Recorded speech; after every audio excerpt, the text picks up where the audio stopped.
Between 1950 and 1970, over 500,000 Irish immigrants moved to London looking for jobs and to help with rebuilding post-war Britain. Many of these Irish immigrants settled in Cricklewood. So many settled there that some called Cricklewood the 33rd Irish County. These people contributed greatly to London by doing numerous jobs such as staffing at the NHS and working in construction. Today, around 10% of London's population is either Irish or has Irish ancestry. These now senior Irish citizens have lived in London for many years but still have strong ties to Ireland and their heritage.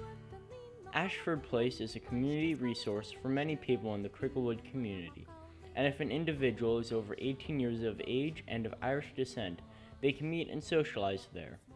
Additionally, Ashford Place assists those who are having trouble with housing, benefits, and health issues. All are welcome. My name is Danny Maher. I'm the Chief Executive Officer of Ashford Place Charity. I've been working in Ashford Place and in Cricklewood for 21 years. I like the idea of somebody wanting to explore their ancestry, because a lot of the things that we come across in the charity with our Irish people in particular, they've been over here like 30, 40, 50 years. And we're still talking about home as if like it was yesterday. And you know, they'll never be able to go back to what they left, because it doesn't exist anymore. But the opportunity for people like that now in their 60s and 70s to be able to talk to somebody like you about their memories of home, and just that kind of a pleasure of being able to talk to a young person that's actually interested is very therapeutic, and it's something that they love to do, because you know we like to talk. So you've given us another reason to talk, so we're very happy to do that. Contact Lions. Josephine McBrien. My name is William Healy.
Where do you come from in Ireland?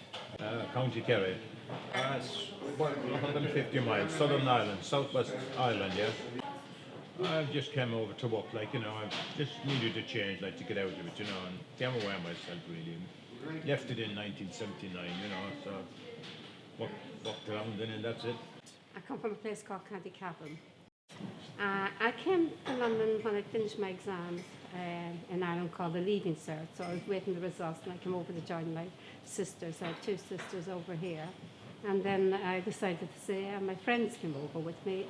I was 18 at the time, so I was born in 1950, so that'd be 1970. I didn't come with my sisters, I came to join them for a holiday. They were already here. I kept on staying. I'd go back every few months. I come West Limerick, County Limerick, 1949. What? 1949. Well, I couldn't see any future there, because our politicians never do nothing for us, only help themselves.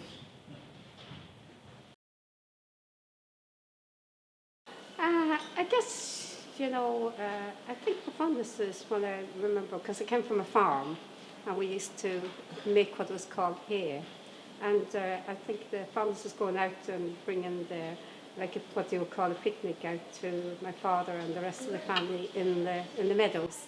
And I love the smell of the hay, the smell of fresh cut grass reminds me. That's I guess, you know, I've got a lot of fond memories, a lot of that, because I came from a very happy home. So, but that is one of the most memorable. Well, we would play skipping a lot, play ball a lot, and I came from a big family, so we would always play with we had horses and things like that, so we would jump on the horse and go riding. So we used to play games, imaginary games, with my sisters and my brother.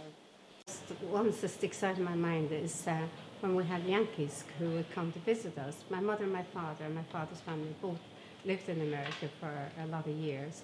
So we always had people from America coming to visit us. And when they come, we lived on a small farm.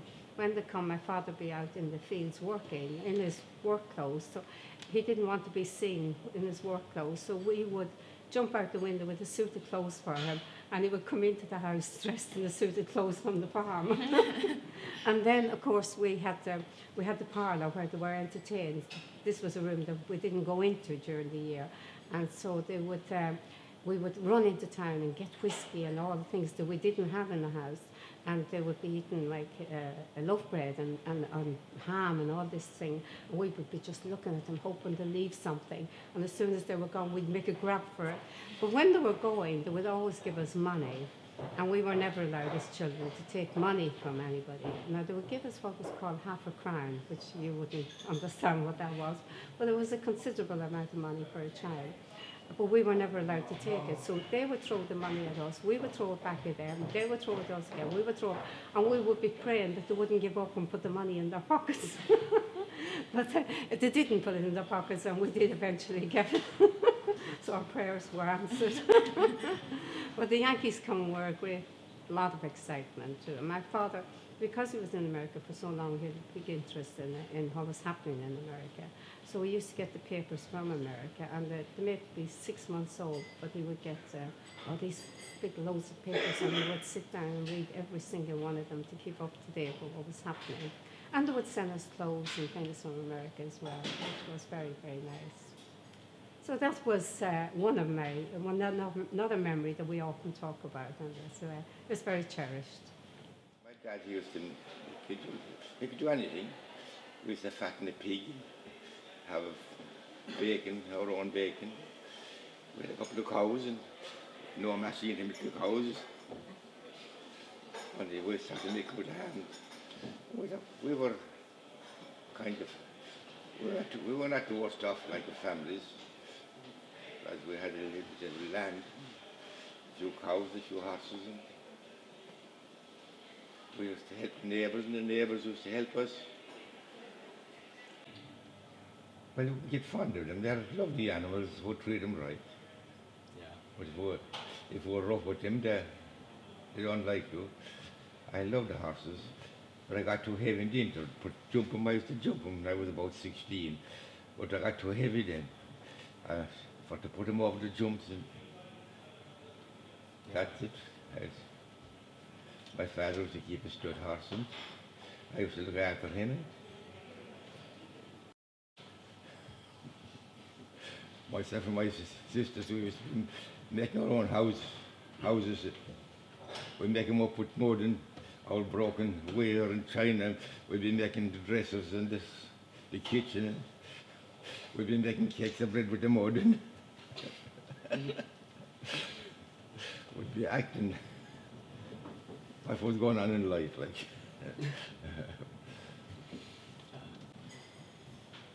And I was growing up. I found out Easter was coming, we have a little bit of extra nice things to eat. And Christmas we'd have nice things to eat. So there was run boys, there was to dress up and go out and run. And there was to go around to all the houses playing music and collecting money, and they have a big party after. And they were all friendly. The musicians there, they were all individual musicians. They weren't bands at all. They all had their own style of playing. And Irish music was good. Well, I suppose it was a bit difficult because the teacher she had to learn us. We had to learn English and we had to learn Irish. We had to do arithmetic, history, and it was not easy. No, there were different classes. There were infants for the going to school first. There were the infants, and then there was second class, third class, fourth class. That was it. We tend to stop then. We were up to 14. But I couldn't stop. I stopped before I was 14. I was only 13 and a half when I stopped school. I, was, I had, there was a lot of peat in the bit of land we had, and coal was scarce during the war years. And we were cutting peat with a special tool for cutting the peat. They used to call it a slough. And with the fork that out, spread it to where to dry out and turn it to hard sads of tough, we used to call it. My dad used to sell it to a creamery, because the creamery needed a lot of it. The creamery was where they used to take the milk and take the cream off it and turn it into butter. He used to play a reel and he used to call it toss the feathers. And I asked him, how did that come about? And he said years ago, back in the 1700s, when the Irish were fighting, the British wanted to have their home rule, wanted their own parliament. But the blacksmith that was making the swords, he had to have them so sharp that when you toss up a bag of feathers, they'd have to cut the feathers. The sword would have to cut the feathers coming down. And they made it, that was the name of the reel, and that's how the reel was all about. And there was another one there where he was a kind of a lament. I asked him what was the name of that, and he said it was lay me down easy for a long sleep.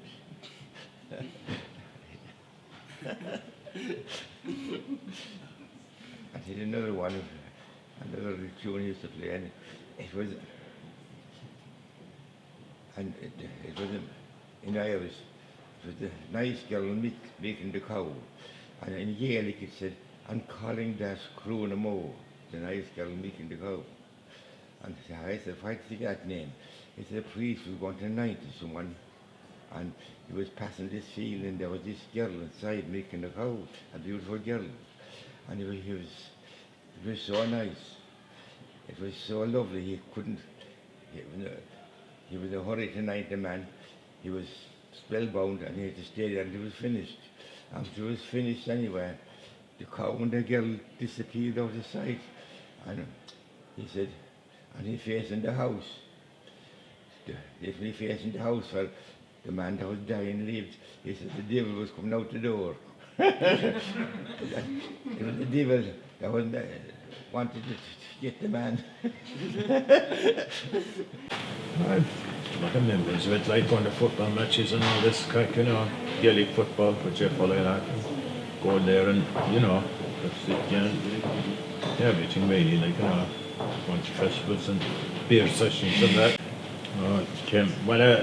I was walking up at the country first. I walking up in the Alscott sugar beet factory, and I came down in and came into the Crown for a pint and didn't look back.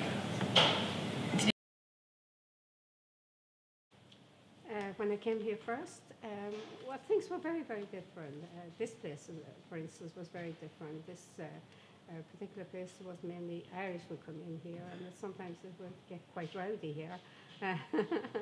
But there was a lot more people, Irish people around, and the social scene was a lot different because you had the dance halls for the Irish, which have now closed now, so you don't have any of that. So it was a great meeting place for meeting people. You meet boyfriends in the dance hall, and it was socially, I think there was a better life for young people growing up at that stage. Socially, I'm talking about that. When I was young, that was all I was interested in. Well, I'm still in Cricklewood, so the memories are there all the time. Well, I suppose looking back in my life, it's where we met the people that we're now with the dance halls, the fun we had as youngsters going to parties and things like that, because there was a lot of Irish people around, a lot of young Irish people around, and we were all on the same path looking for fun all the time, so we had plenty of that. And the dance halls, of course, the dance hall up the road here was a major feature in entertainment and enjoyment. So that was a big thing. It just closed down. I think it was financial reasons. It's been knocked down now, and I think they're going to build a hotel or something there. What is a memory of Cricklewood that stayed with you? What's the memory of it? The people I knew, and that's passed away now, gone on to the end of the journey. But overall, right, to me, I never took life serious. And to me, everything that was said was fun. How's it come? Well, the times have changed and the places have seems to change as well, because a lot of old houses have been pulled down, and the good old times was, I don't think they weren't greedy for money anyway. They had a good laugh and happy. It was easy to make them happy. All they had was a good drink, and that's it. I said the crack was good in Cricklewood. They never left a crown. With paddies, with glasses flying, and bridges crying, and paddies going to town. that was a great old say. They were just, they had no sense at all. When they came to here, they had more freedom than they had in Ireland. They could express themselves more, and they couldn't, there's the call it the crack. They could say anything that's funny or comical and have a good laugh, and that's it. I'd say people were happier when my time. I think I wouldn't like to be a youngster now trying to get a job, because that time if I was sacked in one job, I could fall on the I could be working in another job. Oh yeah. I enjoyed it all the time. When I came over, I enjoyed it, and I enjoyed it, drinking more mates and having the crack, and that was it. I really enjoyed it. It was better before, like, all right, there's no doubt about that. It was better before, because there was more Irish here, and there was more dance-halls here and everything. Now that's all disappeared. Like, but it's still okay. Like, it's still okay. Do you have any stories that you remember from going to the dance halls or going to the Crown? Yeah, I think it went to the Crown there, like, and we meet all our mates, and it's the same as it would be back in Kerry. Yeah. With all the chaps in there, all talking and everything, Like, where did you guys meet? Well, the Crown was the first place I ever went into here, like, and I was always like the Crown. Very homely, like, lot of meet them all there, Yeah. Talk to you and everything, and that's it. But it was good. About a year and a half. Yeah, Okay. a year and a half, yeah. And you told me that you come there every day? Every day, yeah. Nice. Every day, yeah. And what do you do there when you come? Only come for dinner most of the days. And then to talk with our neighbours and just friends and this and that, But it's good, like, it's meet your friends and get out, and that's it. So what type of impact has going to Ashford Place had on you? Oh, well, as I said, I was in there for a while, like, and I went down there, and they worked well. I had to work the doctor and this and that, but I went down there and meet people then, and that's it. It's good down there. I'd be looking forward to it down there. Yeah. Well, I worked there because I worked for the job centre, and I was part of a specialised team that went there to help with the homeless. We were a team set up by the government to go to places where people were underprivileged and to try and help them, or vulnerable, let's say, and to help them with their benefits, and so ensure that they didn't lose their housing and things like that. So I worked there for 10 years via the government, and then I retired 3 years ago, so I still go back and do one day of voluntary, helping people with benefits. Parts about living here. Well, the thing is, I've got my friends around me. Cricklewood used to be called County Cricklewood because it was mainly Irish that lived here, and there's a sense of belonging, I guess. Plus, it's very close to the West End. It's close to the airport. It's close to everything. For me, that's a big thing. On me, I love working there, and I love seeing the commitment of the people who work there, and the help that they actually give, and the stories that I hear from people whom I'm helping about how their lives have been changed and helped by Ashford Place. It's inspiring.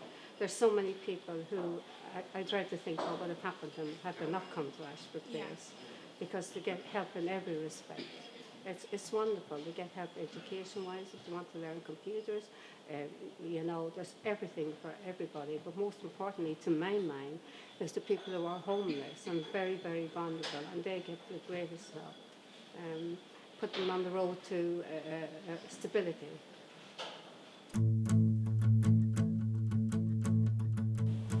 It's always nice to see young people, your age group, being interested in the older generation and having taking the time out to actually say, I want to sit down and talk to you.